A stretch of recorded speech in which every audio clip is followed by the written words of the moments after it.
Hey everybody, welcome back to BK Hot Picks with Kenny Bedwell and Bill Faith. I'm Bill, you're Kenny.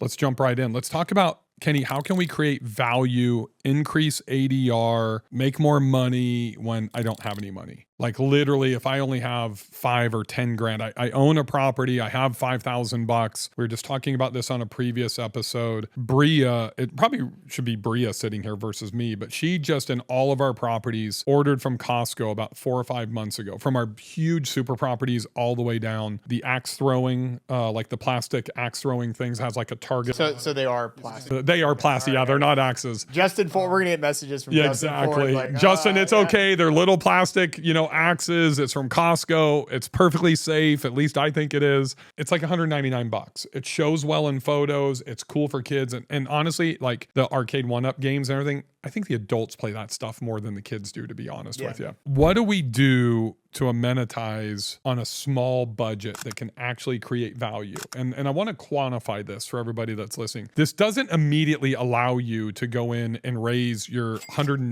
ADR to $250. But what it does is it makes your property more attractive, gives you more marketability, right? And you'll probably make more money out of longer stays, or you may find that you can incrementally raise your rates at certain times of the year. But I think the first mistake people make is, hey, if I invest in the barrel sauna or if I buy the $199 axe throwing, I need to raise my rates to pay for it. Mm-hmm. Really, the way I look at that, especially on this smaller side, it's about more bookings or getting that one extra day as opposed to going from 125 to 150 immediately on the ADR. Yeah. So there are 3 types of amenities.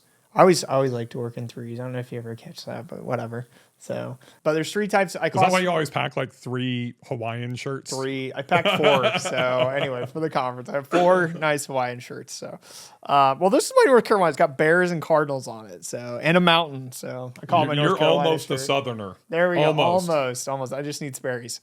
So Sperry's. Yeah, like boat shoes. Okay, gotcha. Yeah, I don't know anything about Sperry's being Southern, but it's what we had. You wear Georgia. boots and Wranglers when you're really boots Southern. And Wrangler. Well, this is Nashville, so I can He's only been a Southerner in Raleigh, North Carolina for like 2 months. It takes 10 years until you're indoctrinated as a born-again redneck. Well, you can't get rid of being a Yankee that fast. I'm just saying. I grew up in Georgia, right? Like all the way from 5 years old to 20 years old, I was in Georgia. But you're an official New Yorker now. 7 years, I'm a New Yorker. Yankee. Nothing wrong with Yankees, but that's okay. I mean, it took me like 10 years to get rid of the Southern California stuff when I moved here. That's all right. All right, let's get back on topic. Okay, the 3 amenities, right? So there's amenities that improve your ADR. So think like swimming pools. Big amenities are ones that impact your ADR. So if I add a swimming pool to my property, I will be able to charge more money for adding a swimming pool. Correct. Like it's easy. And there aren't that many big, amenities. I don't have like a full list on me, and there's not really a full list. I mean, you can add really unique things that can improve ADR, but they have to think really, really big things. So the next category are amenities that improve occupancy. Think hot tubs. Mm-hmm. Nobody gets in a hot tub in the middle of summertime when it's 95 degrees outside, unless you're in a cooler market. But think about it, at least very few people do. That's not really an amenity that people go, I want to book your place because you have a hot tub and it's the middle of July. They don't do that. But in the fall and the winter, they're like, hey, that picture that I saw with the hot tub, looking out with the views, that looks really attractive to me. I would get in that hot tub, and they book because the hot tub, which improves the occupancy rate in the shoulder or off seasons. Barrel saunas are another example that people typically in the winter time, they become more attractive than maybe in the summertime when it's really hot. Cold plunges, it's the inverse, right? Hotter times of the year. Oh, cool, a cold plunge. I'm not telling you to add these amenities to your property. I'm just telling you those amenities, a lot of amenities are occupancy driven. But then the third category, which is actually the majority of amenities, are guest experience driven. Mm-hmm. That's where you see the games, the axe throwing and these other things where people see them and it improves their overall stay. But the reality is it doesn't really improve their ADR. You can't charge more because of it. And people enjoy them year round. So it's not really an occupancy thing, but people will book your property because of it, because it adds that one extra thing that everyone else isn't doing. And a lot of those can be low cost. Exactly. And I think you have 2 targets for those. Number 1 is the buyer. That's the booker, right? Yep. Number 2 are their kids. Those are the 2 biggest targets, right? Are you ready to run your STR business like a real business? Baselane gives you everything you need in one place. Saves you hours every single month on your banking side and reconciling all the stuff that we all hate doing as STR owners in the back end in bookkeeping. Look, protect your money. You don't want to be mixing personal funds and property funds. That's a total rookie mistake. Baselane keeps you organized and your funds separate. It is the easy button if you're using Stessa or QuickBooks or any other component, and especially if you're a co-host or have multiple properties like me, because it quickly you can go in and you can add property after property after property and set everything up individually. Even when you go to Costco and you buy $300 worth of toilet paper for 3 properties at one time, one click, split, split, split, boom, it all gets assigned to the correct property. I've got a special deal for you from Baselane. All you have to do is start today and get a free $100 when you sign up for Baselane and fund your account, and they'll drop it right into your account when you get started. When I talk about Bria adding axe throwing, Plinko, we already have, video games in most places and all. It's just that low cost amenity that gives us more marketability, more things for them to be able to do. But I think the biggest needle mover for us that's super low cost has been, we did this long ago, but for most of you guys, it's going to be updating your bedding, like get rid of the black watch, anything colored, like duvets and that type of stuff. Super clean white sheets, have the throw blanket on the end, right? White duvets, 9 to 12 pillows, have it staged really nice. Man, go to freaking Amazon. Go to mine and Bria's Amazon web store and buy our $28 robes. It's $2 a pair for slippers. We actually throw them away every time. We keep the robes, wash them, but throw the slippers away and put that in the master closet. You don't need to put them in every single bedroom. And then the third thing, and this has probably been the biggest needle mover for us, because we use my super grader. Every quarter we look at, because people catch up. They follow us, they listen, and we make it more competitive, right? With amenities. And the biggest one that we saw impact with, at least from guest response, was the coffee bar inside the master suite. Right? Well, the first one we ever did was in a 2-bedroom condo at Glacier National Park. There was no master suites anywhere around Glacier, Coram, that market a little bit, that had a coffee bar, let alone one in the master suite for the booker. And that's on the 2nd floor. So they don't want to have to walk down the spiral staircase to come down to get coffee. What that does, everybody, is it creates a story for me as a marketer. So we also had 16 condos. We bought the one condo, the only one that master suite had a view. So we can tell the story of, hey, step out of bed, smell the Colombian coffee beans, open up the curtains, sit on the back deck and take advantage of the view. Nobody else can do that, right? So as opposed to get up, walk downstairs, start the coffee machine, you know what I mean? So when you can tell a story around your amenity, that gives you more marketability. You're like increasing the value. And I think we spend about $150 on our average coffee bar. It's usually like a single cup Keurig, some 3 or 4 coffee cups, sugar, stir sticks, to-go cups, just a little bit of stuff. It's not expensive, but it gives us tremendous marketability. And then you actually market in your listing. 100%. That's the other problem from a marketing perspective, is a lot of people add these things. They don't reshoot photos. Even if you have Andrew Keller level photos and you add a coffee bar like this, and it's going to take you a week, a month, or 3 months to get your photographer out there, whoever it is, take a freaking photo with your iPhone photos.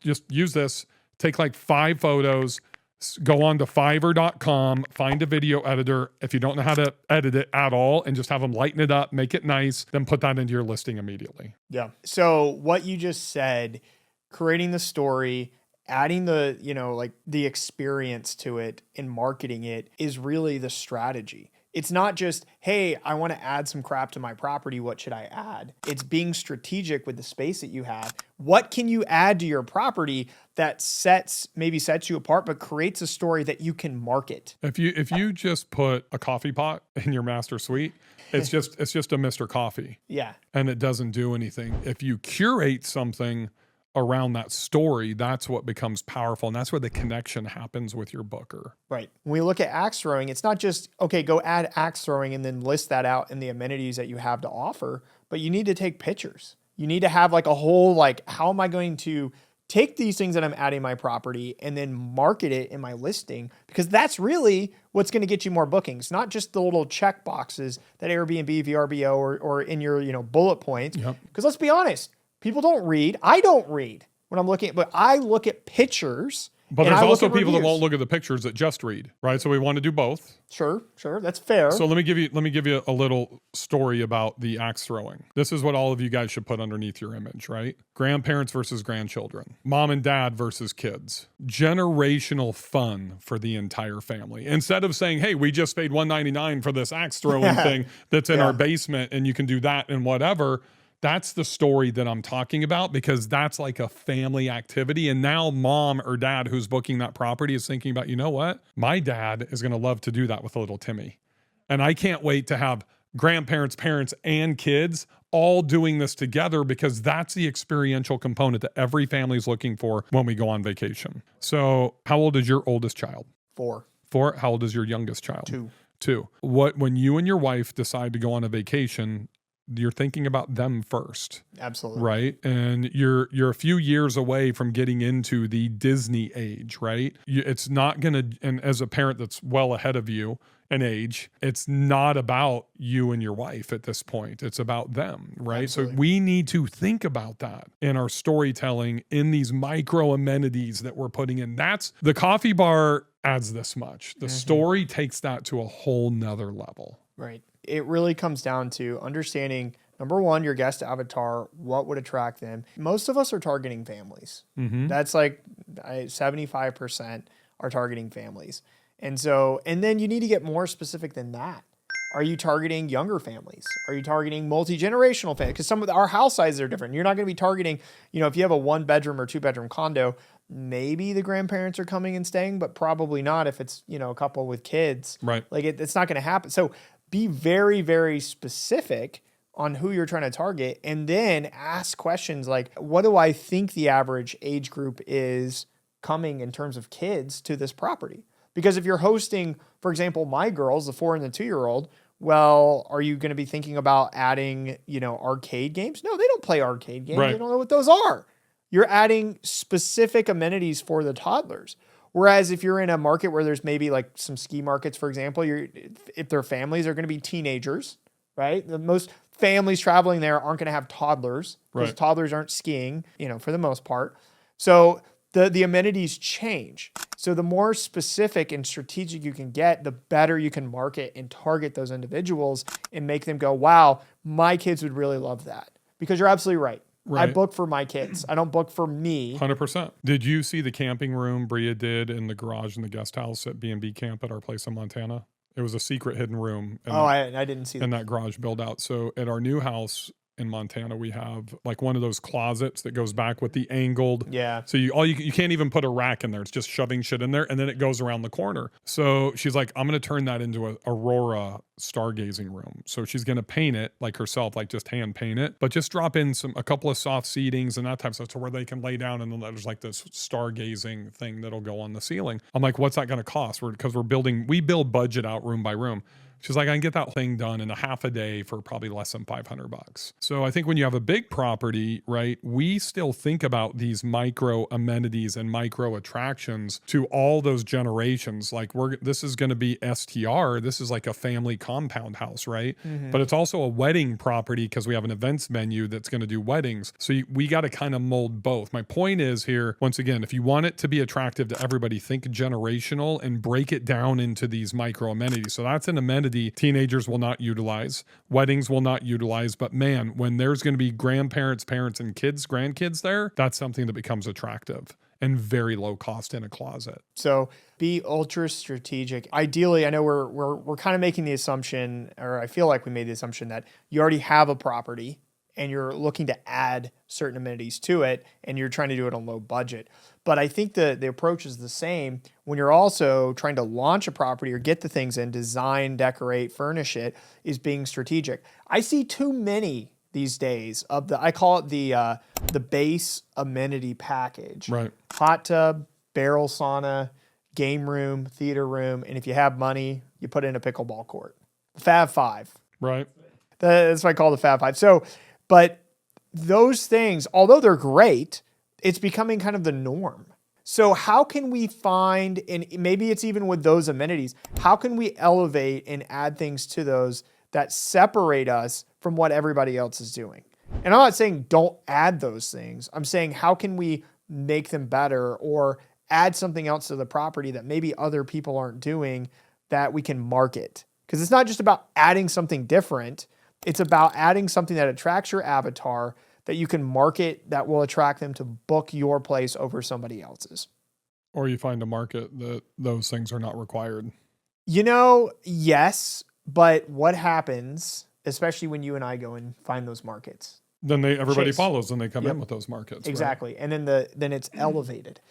I do agree that there are markets. I see this all the time. I see markets all over the place that are not, not like the Smokies, not like Orlando. Orlando's kind of like peak, or Scottsdale, where it's just like everybody's competing at a very, very high level. And if you even want to remotely, break even, you have to be competing at a high level in some of these places. And then it kind of goes down from there in all these markets around the country. So theoretically, yes, you can find one that's less competitive, but you still better invest. You still have to take these things. You might not have to spend as much, but you need to take these concepts and apply it even in these less competitive markets, because it's only a matter of time before somebody else comes along and listens to this podcast, listens to the markets. We put out a markets list and they copy and do the same thing. I agree 1,000%. I think there's also room to be very strategic in your targeting to where it's not just wealthy Wendy or small business Bob or whatever, to where you can theme. So like in Nashville, years ago, before the Eras tour, there was like 3 or 4 fully Taylor Swift, themed places. Now it's saturated. They just changed our Airbnb. We got a message about a month ago and they said, to the place we're staying at right now, they said, hey, we are changing the theming of your place to Taylor Swift. I hope you enjoy that. And I'm like, I don't really care, but and then the theming was like, they hung up some pictures of Taylor Swift and there's a little lip-shaped pillow on one of the couches. And that is it. That's the point of bad theming, right? And it's too late for that. There's too many in this market. Yeah. Right. But my point is that I think you can go after specific buyer personas that are not traditional in markets that would have demand like that. Look at Sandeep. I know you're looking for a property for Sandeep right now, but he went all Christmas all the time in the Smokies. I don't know if that was good or bad. It was not. Yeah. I don't recommend it. I understand. But, the other thing that I think becomes really important is you need to think about merchandising. And what I mean by that is having some experience in the retail sector. When you walk into a Dillard's or, Gap's gone, American Eagle, whatever, they merchandise about every 90 days, right? And most of us don't merchandise our short-term rentals. Bria and I merchandise and we move stuff around and then we'll retake photos and do that type of stuff. But specifically, I look at in mountain markets, like ski markets, the Banner Elks, the Park Cities, the Whitefish Montanas. You really need to merchandise from winter to summer if you want to take full advantage of both markets, if that makes sense, right? So if you go in and you do all ski murals and stuff like that, then people really aren't going to be thinking about you in the summer, if that makes sense. So think about your micro amenities, your macro amenities, your paint, your murals, all that type of stuff. If you're in and you have 2 fully different seasons, that's something that I've learned since I went into Banner Elk and didn't understand that you don't necessarily have that ability at the beach or something like that, but specifically in those markets. I think Park City is a great example. It's a huge snowboard ski market during the winter, and it's a huge outdoor market during the summer. Right. So one of the things we've had to be cognizant of in Whitefish is we're trying to attract all those skiers and snowboarders during the winter, but then it's all about fly fishing in Glacier National Park during the summer. So we're kind of taking that into strong consideration with properties that we are designing now, if that makes sense. It does. I like it. Anything to wrap us up? I think what we said is in my opinion, enough to help people at least start. I guess I'll say this. There is not a one size fits all in this market today. I think a year, maybe especially 2 years ago, there were. It's add the barrel sauna, add the, obviously add the hot tub. I was still getting questions about, should I add a hot tub? It's crazy to think about let's that. don't wrap up. Let's talk about a hot tub for a second, because this is probably not a popular opinion, and you may disagree with me. All right, I'll tell you. I think hot tubs are very, very valuable in beach markets. And I think they're very valuable in beach markets. And you mentioned this earlier in the podcast. Nobody's going to get in a hot tub right now in Destin or Naples. It's too freaking hot. But it extends the season. Yep. And like, I look at the property I almost bought, the beachfront property in Destin about a month ago, and I backed out. It had a large enough deck to where I could put a swim spa. I would have had to reinforce it for a swim spa. At the very least, I'm putting a hot tub out there, right? And I want a swim spa. Even though it's a beachfront property, it would be a bear it's going to deteriorate super quickly because nobody has one on that strand, right? And I think that extends the season. Like I'm already pre-booked, Kenny, for 7 trips between November to April, right? Almost all snowboarding stuff and whatever. I will not book a place without a hot tub. And I hate the places to where I have to share, to where it's a community hot tub. I want a private hot tub, right? But even at the beach, you think about Naples, Punta Gorda, Bradenton, Miami, Fort Lauderdale. You've gone, I think, for the last 3 or 4 years down to Destin, for all of January. And there's so many people that are hot tub people. And if you don't have a hot tub, you're not going to attract them. If you do and the market doesn't, that is a sign that you should be able to take advantage of. If you go back in this podcast and position it and market it and do all that type of stuff, right? Just adding the hot tub isn't good enough. But I can tell you 100%, if I don't have a heated pool, I'm adding a freaking hot tub at the beach. What's your opinion on that? Absolutely. I mean, I would add both. Yeah. I think you should. You have to have the hot tub in the beach markets now. You have to, because there's just so much competition, especially in the wintertime, and you're trying to attract snowbirds, you're trying to attract people who are going to be there for, a little bit of time. And they have so many options. Everything's super cheap. There's so many options. And I can't tell you how many people this past year just went unbooked for months. Yep. And so like it really does matter. I personally, we only stay in properties that have hot tubs on Correct. beach markets. Correct. In the wintertime. And then the heated pool thing is equally, if not greater than as important as adding the hot tub, because think about families. Like my family went to if you have a pool and it's not heated, I don't even know what to say to that. It's gonna be, I mean, you're only benefiting. You're losing like 40% of the value of the pool, because it's going to be hot enough like everybody else to use during the summer. But that pool is your leverage during October through March in most markets. Yep. Spend the $6,000 to buy a $450,000 butane heater or a propane heater or whatever. Just don't do an electric heater. Right? Yeah, even in Florida, literally my pool guy tried to convince me in the Gulf Coast to put in electric heater, and I wouldn't do it.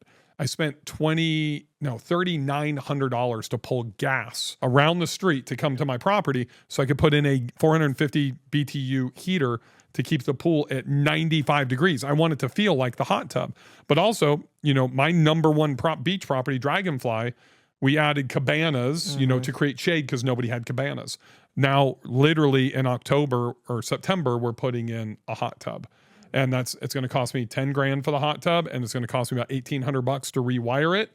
So I'm in like $12,000. I believe I will get that return within the first year. The first off season, I will get the return on. Yeah, I give you really, especially with the larger properties, it'll definitely give you a return. So that Frankfurt house we bought in Kentucky, it has a pool. Mm-hmm. And originally it's a pretty big pool, and we're just like, man, this is going to be expensive to heat. And it wasn't a part of the budget. And we're like, well, we'll think about it. We're headed into summer. Maybe we'll do it in the fall, whatever, make the decision. We launched it at the beginning of April.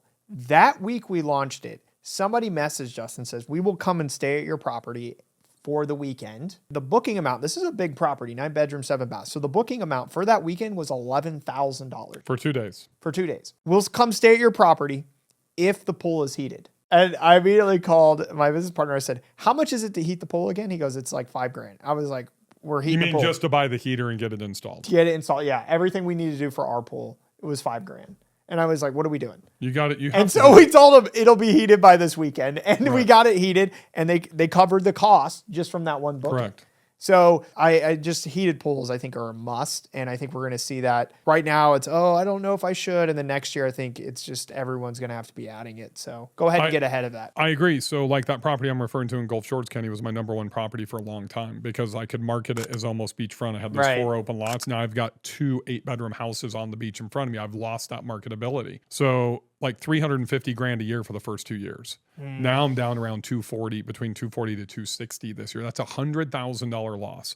So I have to go in and do something to separate myself again, right? To be able to give myself more marketability. And I lost most of that money during the winter, right? And it's harder in that whole Emerald Coast to get people to come there during the winter now. Yep. So hot tub, definitively. Last house I did in Whitefish, 2 hot tubs. Right now, house I'm getting ready to start next week, 2 hot tubs. And the beautiful thing, it's got an 8-person sauna already built inside of it. But even with that, I still don't have the marketability of having the visual of an outdoor barrel sauna. Right. So I'm probably going to do a deck with the 2 8-person hot tubs and then put the barrel sauna, almost home, 4-person barrel sauna, just for the pictures and the marketability of it. And you guys might think I'm crazy, but when you're talking about, like Kenny's talking about $11,000 weekends, I'm talking about $40,000 to $50,000 weekends with the weddings, including the venue and that place, right? So once again, that doesn't exist. I still have the only barrel sauna in Whitefish, Montana at a short-term rental. That blows my mind. I've had it for 2.5 years. Wow. Right? So adding that, I think that's a good $7,500 investment from the positioning and the marketability standpoint. Once again, we did get off track because it started at micro stuff and it went big, right? But that micro stuff can be just as impactful in the smaller properties. Do you agree? Absolutely. I mean, the hot tub, the heating the pool, I'm sure it's $5 grand, $9 grand, 10 grand, it can vary. But the reality is those little things can really impact and change your nightly rate. Yeah, you think about Kentucky. Kentucky is a cold weather market. A lot of people think I don't view the Bourbon Trail as being in the South. Yeah. Right? You look at the Mason-Dixon line and you look at like lake temperatures. That's kind of the way that I do it. And a lot of people don't. That's a whole nother freaking podcast. I believe you guys should be investing on lakes based on average water temperature, to be honest with you, and average temperatures. Because when you go up into North Carolina, Kentucky, Ohio, you can't freaking swim. You can't get in the water in October, November, December, January, February, March. Where I'm at Smith Lake, south of Birmingham, right? Literally, we are in that water in November and we're back in it in March for spring break. That's a huge component to extending the seasons. Same thing with hot tubs. We got to think about those things. But why am I spending the money for 2 hot tubs? Because nobody else has it. And most people don't have robes. Most people don't have master bedroom coffee bar. Most people don't have axe throwing. People will, but do the stuff no matter how small or how big that other people don't have. Or convince the city, the town to heat the lakes. Yeah, I don't know. That's about global warming. Yeah, global warming. All right. Thank you, Dan Quayle. Yeah. Awesome. Thanks for joining us, everybody, on BK Hot Picks. We'll see you guys on the next episode.